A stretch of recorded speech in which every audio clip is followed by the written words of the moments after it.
97.3 ESPN presents The Sports Bash with Mike Gill. It's time for Football at 4 with 97.3 ESPN.com's Andrew DiCecco. Powered by the Inside the Birds podcast. You know, we recognize the ability of the roster that's put together right now.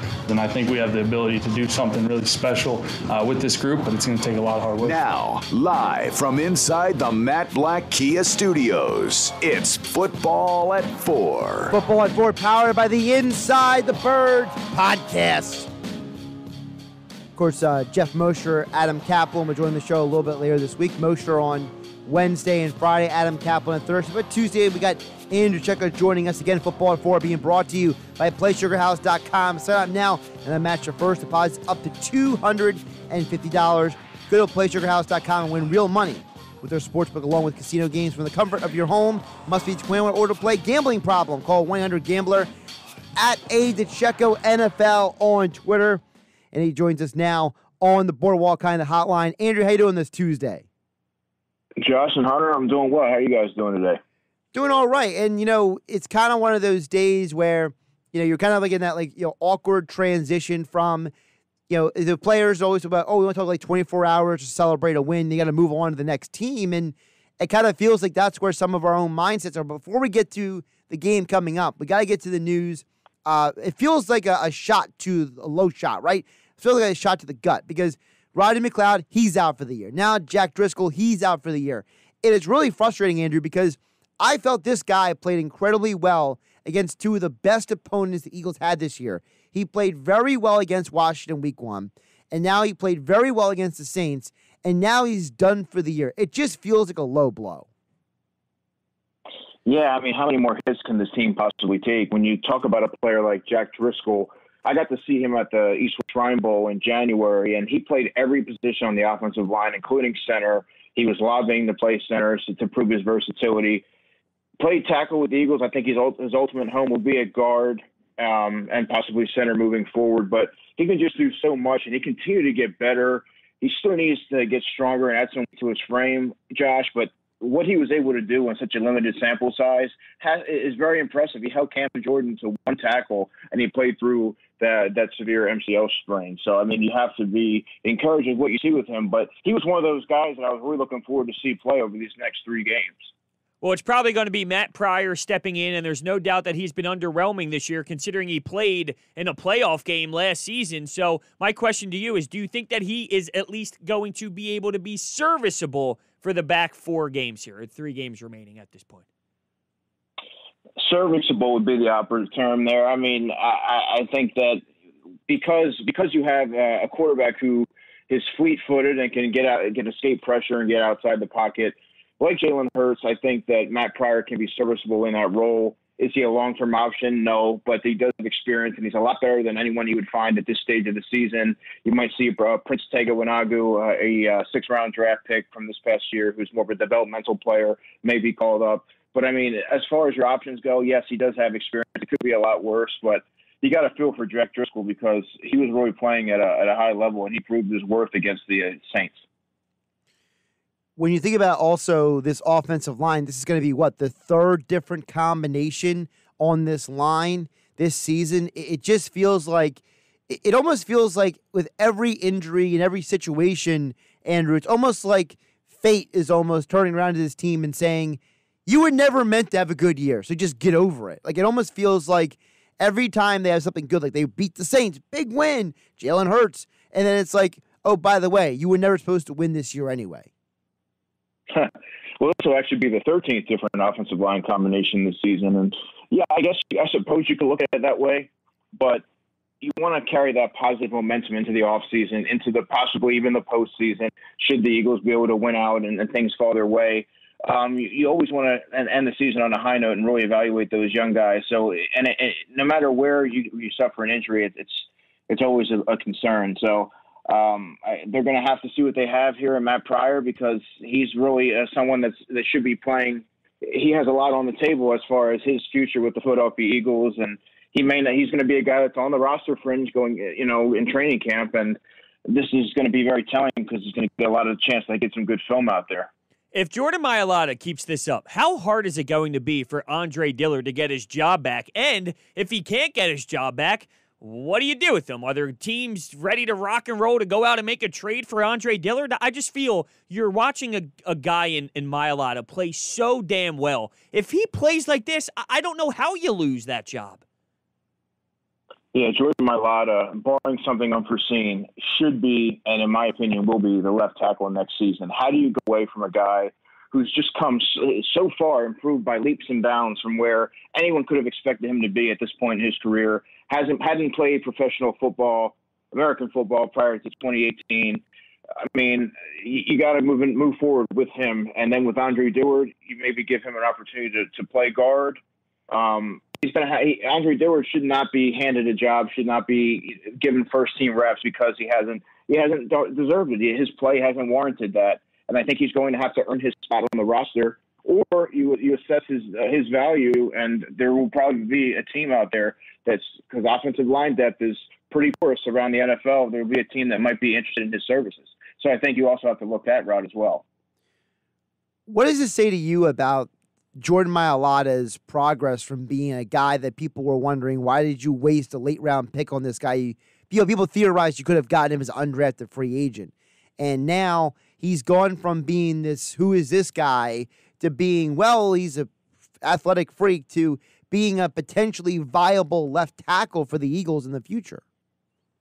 Well, players of his make, his size and athleticism, that raw ability, those are the type of players that you tend to, take a flyer on the 7th round and not risk getting them as an undrafted free agent, because there's a lot of teams that are going to be vying for someone like that services, and they may be more inclined to go to another team that has it's a little bit lighter on the offensive line. But I attribute his kind of his development solely to Jeff Stoutland, who's done a remarkable job piecing together these offensive lines every week, having to transition in the middle of games oftentimes and plug guys in here and there. And I also give a lot of credit to Jim Mailata for putting in the work that it takes to become an ascending tackle in this league. It's not an easy position to play. You're seeing the other team's best rusher many times, and I think that he's held up well, and I think that he's shown signs that he can be that cornerstone left tackle with a full off season and just continuing to build off of what he's doing now. When you look at the way the organization has this built with Lane Johnson, Brandon Brooks, and obviously Jason Peters is done at this point, how much time do you think they have left with these veterans? Throw Jason Kelce in the mix. Is it time to start moving along and going in another direction? Brandon Brooks has these 2 big-time injuries. Lane Johnson hasn't been able to stay healthy this season. I know they're starting to hit that turning point of older in their careers, but do they keep riding with this and secretly in the background have the backup plans ready to go? Or do you maybe make the move and commit to being younger up front? I think they have to commit to being younger up front. That's one of their oldest position groups on the team right now, and I think that they need to get that. That's why these next 3 games are so important, to get these young guys these reps, because like you said, there's no guarantee that Jason Kelce returns next season. You don't know how Brandon Brooks is going to return. He's been such a miraculous and quick healer, but we don't know how he's going to return from that and how he's going to respond and if he's going to be able to hold up. Jason Peters, like you said, he's done. So now this should have been all about the Jordan Mailatas, the Isaac Seumalo's, the Jack Driscolls, the Prince Tega Wanagu, who's probably going to get promoted to the active roster.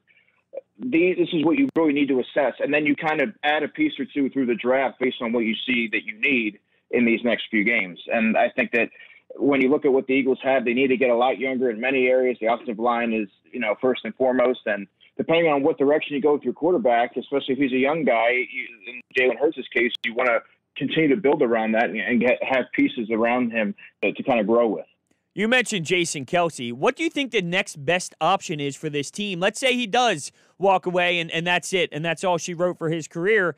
What would you do at that position? Is it Isaac Seumalo? Is it Nate Herbig? Or is it someone who's not on the roster right now? What do you think their best option is at center if the Jason Kelce era eventually does end pretty soon here? Well, prior to this season, Nate Herbig was working as a center. He was a guard at Stanford, but I think that he's played well enough at guard that you almost want to find a place for Nate Herbig. And if he can hold up at center, great. And you can keep Seumalo at left guard and maybe put Jack Driscoll at right guard or where Jack Driscoll can also play center. I've seen him play center. And you want to find a way to get him into the lineup. They do have some young pieces there that can do that job. Based on what Stoughton sees, based on what the team can see over this course of the season, you may need to add a true center in the draft and go that route. But they do have some in-house candidates right now should Jason Kelce retire. Andrew DiCecco joined us here on the Boardwalk on the Hotline on 97.3 ESPN Football at 4, powered by the Inside the Birds podcast. Follow Andrew on Twitter at @DiCecco NFL.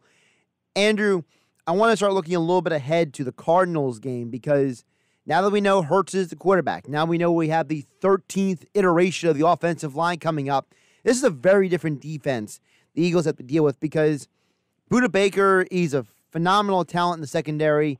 And realistically, though, outside of him, it's not like the Cardinals have anywhere the level of talent that the Saints do. So is it fair to say if the Eagles were able to get 24 points against New Orleans, that they should be able to get that and more against Arizona's defense? Well, if this season's taught me anything, it's never to assume anything, especially with the Philadelphia Eagles. They could very easily go out there and put up 30, and it wouldn't surprise me if they go out there and early would have mustered 17 to 20 points. While the Saints defense is better on paper, Hassan Reddick, I believe, had 5 sacks last week. Now, do I expect that to happen again this week? Not likely, but they do have pieces like Hassan Reddick, like a Zach Allen, their defensive tackle. Jordan Hicks is still there and has kind of solidified that second level for them. Marcus Golden's a decent pass rusher. Patrick Peterson's still there, regardless of what people may think of his play. He's still a top corner, and Budda Baker's that movable chess piece. They do have some dynamic players on that defense still, and especially now with the offensive line taking yet another hit, they do have some pass rushers that can kind of disrupt some things there, especially from the second level. And I think that's something that really needs to be taken into account when assessing this game. When you look at the wide receiver play, I look at this Fulgham story, and I feel like it's getting slid under the rug because, well, the quarterback change and all this. He was unbelievable for 4 games. And is it ironic that as soon as Alshon Jeffrey came back, all of his production just stopped? Is a part of it because he's showing why he was cut a couple of times? Like, what is going on with Travis Fulgham where he went from one of the best in the league, which I didn't expect that to keep up forever, but for him to be this poor in production, where did this go wrong? Man, I've gotten so many messages and emails about this question. What happened to Travis Fulgham? It's essentially on a milk carton right now. Watkins played 23 snaps. Fulgham played the lowest snaps among the wide receivers. He played 11 snaps. So Quez Watkins, who was playing in his 3rd NFL game, really hadn't done much of anything to warrant playing over Travis Fulgham, who had that great 4-game sample size. You have to wonder what's going on there. And when I do see Travis Fulgham out on the field, Hunter, when I'm watching the All-22, he's not somebody that gets open consistently. He doesn't get that separation. His routes aren't as crisp as you'd like. He doesn't work back to the football, make life easier on the quarterbacks. There's certain nuances to the receiver position that it's kind of showing up on film, and you're starting to see why he was a guy that's kind of bounced around in multiple teams. There wasn't a lot of film on him, especially coming out of Old Dominion, and didn't have a lot of preseason tape or anything like that with the Lions last year, so teams that really know how to play him.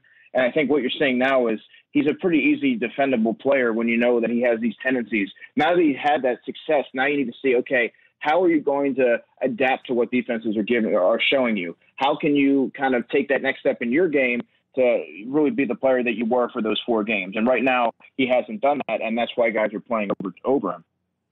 How much do you believe that the rotation of receivers we saw this past Sunday and that what we will see this coming Sunday has to also do with Jalen Hurts' comfort level with certain guys, the guys he's had the most experience working with and on the practice field? I think so. I think that has a lot to do with it. I mean, this week you kind of saw a puzzling move to deactivate a John Hightower, but to activate Quez Watkins, who was on the bottom of the depth chart. Yeah, he probably saw a lot of reps with Jalen Hurts. J.J. Arcega-Whiteside was active but did not play. These are guys that he probably had repetition with. Alshon Jeffrey is a big-bodied veteran that plays above the rim, and he can just having him out there can make life easier for a young quarterback. And I think that when you see that he's getting these snaps over Fulgham, Alshon Jeffrey is a veteran, and you're having a guy like Travis Fulgham who doesn't run the sharpest of routes and isn't working back to the football and doing the things that you need. You can't. The margin for error is so small with a rookie quarterback that you want as many veterans out there as possible. Quez Watkins is a raw deep threat. It's surprising to me that he hasn't gotten a shot at punt returns. But I think that when you see how the receiving snap share has been kind of divided up over last week, I think a lot of that is directly tied to the guys that he has experience with in practice. Do you feel like certain receivers on this roster are better fits in the offense the Eagles are running with Jalen Hurts versus what they were trying to run with Carson Wentz? Yes, I think that particularly John Hightower. I think John Hightower has some of the same capabilities of a Jalen Reagor, not to his level, but he can take the ball out of the backfield. He can really make teams pay on crossing routes. He can take a screen pass and really create some yards in space. Jalen Reagor is a good fit for almost any offense. I kind of equate his skill set to a Deebo Samuel with the San Francisco 49ers. In that you don't have to force feed targets to him. You can get him the ball in a myriad of different ways. And Alshon Jeffrey right now, like I said, he's gonna be that red zone option, that guy that's gonna go up and get the football between the hash marks. And I think that every quarterback needs a player like that you can trust and count on to do that. And I think that it's a good mesh of receivers right now that he has to work with. And then Greg Ward is a player to me that has that rapport with Jalen Hurts. They're both from the Houston area. He's talking a 32-yard touchdown in Green Bay. Greg Ward's a security blanket for any quarterback. He runs great routes. He's not going to stretch the team vertically by any means, but he's going to catch the football. He's sure-handed, and he's going to work that short to intermediate area. So, yeah, I do think that he's well set up for some of those options. Andrew DiCecco here on Football at 4, powered by the Inside the Birds podcast. Follow on Twitter at DiCecco NFL for Eagles and NFL draft coverage as well. Andrew, speaking of the draft, this is week 16 of the college football season, and we got some very bizarre, interesting circumstances around college football this week. And I wanted to ask you about one specific player before we get to anything else, before we let you go. Jared Patterson has been a revelation at Buffalo, and I know you're a guy who's very zoned in on a lot of the guys who may not be at the top of people's minds in college football. Do you think Jared Patterson can be an NFL running back? And if so, what do you think his role could be in an offensive NFL level? Because I know a lot of people, he's raising a lot of eyeballs. You know, one of the fastest guys to ever get 1,000 yards in a season, basically 4.5 games, basically.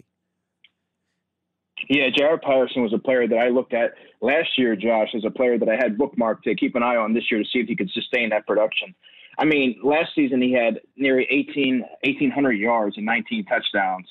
This year, in just a 4.5 game sample size, he had 123 carries for over 1,000 yards, 18 touchdowns. He's legitimate. He can play at this level. He won't be a first, second round guy, but he does have NFL ability. He can catch the football well. He's only 195 pounds. But I do think that he can add 10 pounds to his frame and really be that 1-2 punch, that downhill thumper that the Eagles really need to move those chains. And I think he can be that. And I mean, he'll be available at probably a day 2 pick. But I've been very high on Patterson, and he's been playing. His play is going to turn a lot of heads, and he's gonna be a riser here. I've had a chance to talk to you since the BYU Coastal Carolina game, and we saw Zach Wilson again, maybe not have an elite game against San Diego State. Has he been exposed since the Coastal Carolina game? Is there maybe flaws in his game that maybe we didn't see earlier because he didn't play as good of a defenses for the first 2 months of the season? Yeah, I think so. And the numbers that he was putting up video game-like numbers, but he wasn't really – you have to look at the quality of opponent that he was playing. And when he finally played a real defense in the Coastal Carolina defense, that really he wasn't able to have his way out there. He's a guy that likes to make one beat and run. He likes to take off a lot. He locks in on his receivers. He drops his eyes sometimes. There are certain things to his game that he really needs to iron out before we can consider him a blue chip prospect. because he got exposed a little bit against that Coastal Carolina defense, and he made poor decisions with the football. And these are things that need to get cleaned up before we're ready to anoint him the second or third best quarterback in this class. Another guy we're going to see this week, the SEC championship game. Kyle Trask had a rough game last week. He's another guy who looked great for weeks on end, and then all of a sudden he has a bad game, and I'm just starting to wonder, between Wilson and Trask, these are two guys who are rising up draft boards. Everybody on Twitter is talking about them. All of the draft analysts are like, well, this guy could do this guy could do that.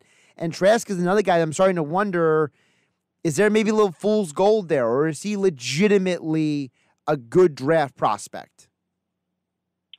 I like Kyle Trask, but he definitely isn't without, flaws or blemishes to his game. And I never had him as a sure in my, top five, going to be a stud, going to be a 10-year starter for a franchise. I mean, look, he doesn't move very well. He's erratic with the football at times. He's another, he's far from being a finished prospect, and he's going to have to answer a lot of questions in the pre-draft process and prove that he has what it takes between the years to be a franchise signal caller. And I mean, game to game, he hasn't been very consistent. It kind of reminds me a little bit of Jordan Love from last year, but that's another player that's going to be a very polarizing prospect as we enter the pre-draft process. What's a player that's going to be playing this weekend in college football, or two players you want to point out that people need to watch out for that could be really NFL players next year? Chris Salave, the wide receiver for Ohio State, I really like. He's a big-bodied guy. He can play special teams. He's fast. I think he's going to be a second-round pick. He's a red zone guy. He's just a very fluid route runner, polished product. I really think that when whoever drafts him is getting an NFL-ready player. Amador Lenoir, the corner for Oregon, they play Friday night. He's a guy that I really like. A lot of the guys in that Oregon secondary are NFL players. A lot of them opt out. He's stuck around. He's a long, big-bodied corner that plays the football well. He's been the leader of that secondary, and I think he's going to be a plug-and-play player at the next level. One more guy I want to ask you about, it's a little selfishly, Cedar Creek's own Rutgers, Bo Melton. He's had an explosive year this year. He's finally playing in a legitimate offense with Steve Gleason up there at Rutgers. How do you feel about him as an NFL prospect? Yeah, I mean, I like what he's done, and I think Greg Schiano has done a great job in kind of highlighting some of the players that they've had that's kind of been buried. I mean, I think he's probably ultimately going to be an undrafted free agent, but when you look at the breakout season that he's had, he does have NFL qualities. The traits are there. He's going to have a good pro day, and maybe he'll be invited to the combine. We still have to see. But if he has a good pro day and can wow teams in the interview process, he's going to get an opportunity. And you see countless guys like Bo Melton across the college football platform, and all they really need is the chance. And, if the more you can do, the more you can stick around. And I think he can play wideout, he can play punt, he can cover kicks, he can be a returner at the next level. And those are guys that teams will take a late-round flyer on. He's Andrew DiCecco. Make sure to follow him on Twitter at @DiCecco NFL for all your Eagles, NFL draft, college football analysis. Also, check out all his work at 97.3 ESPN.com covering the Philadelphia Eagles. And as all guests, he appeared on Football at 4 on the Boardwalk Honda Hotline. Great stuff today, Andrew. You bet. Take care, guys. Josh Hennick filling in for Mike Gill along with Hunter Brody here on 97.3 ESPN. Football at 4 on 97.3 ESPN being brought to you by PlaySugarHouse.com. Sign up now and then match first buys up to $250. Sportsbook from the comfort of your home along with great casino games right there at PlaySugarHouse.com and the Play Sugar House app. Must be 21 or to play. Gambling problem? Call 1-800-GAMBLER.